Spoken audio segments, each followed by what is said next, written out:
Ce week-end, l'influenceuse et ancienne star de télé-réalité Caroline Receveur a pris la plume sur son compte Instagram après un très long silence et de nombreux messages de fans inquiets. Mais où était donc passée Caroline Receveur? La question a beaucoup taraudé ses nombreux abonnés sur les réseaux sociaux, et pour cause, la femme d'Hugo Philippe, qui avait été comparée à un ado attardé, n'a rien publié sur son feed Instagram depuis bientôt 6 semaines. De quoi inquiéter les internautes, habitués à ses looks et petites vidéos quotidiennes de sa vie de maman et d'entrepreneuse. Jusqu'à ce week-end, puisque celle qui ne se sentait pas vraiment au top ce début d'année a donné de ses nouvelles dans sa story Instagram, dans un texte sur fond rose et pastel. Guys, j'ai pris pas mal de temps pour moi ces dernières semaines, j'en ai besoin, confie-t-elle, sans donner plus de précision sur son envie d'être au calme.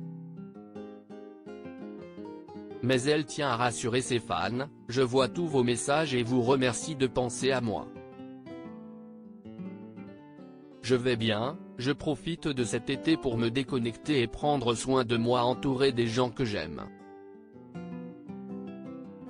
Avant de conclure, présageant de nouveaux contenus d'ici quelques semaines, on se retrouve vite. Envie de décompresser après avoir été constamment au centre des attentions, et parfois des critiques? La maman de Marlon et son époux avait ainsi été pointée du doigt à cause d'une habitude bizarre tandis que sa nounou avait balancé dans une vidéo. Mais celle qui ne veut pas de deuxième enfant a surtout connu un grand chamboulement dans sa vie professionnelle il y a peu. J'ai décidé de me séparer de l'intégralité de mes marques, processus que j'avais déjà entamé il y a plusieurs mois avec OneDRTA et OC. CIST aujourd'hui autour de Ricci et Cosmic Goddess.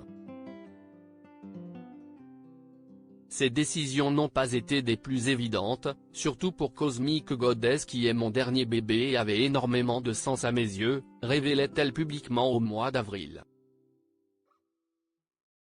Un process long, douloureux, intense mais tellement libérateur et magique lorsqu'on arrive enfin au bout, ajoutait-elle. Mais elle l'assurait, ouvrant un nouveau chapitre de sa vie, cette dernière étape vient boucler la fin d'un cycle, et était nécessaire à mon épanouissement personnel avant tout.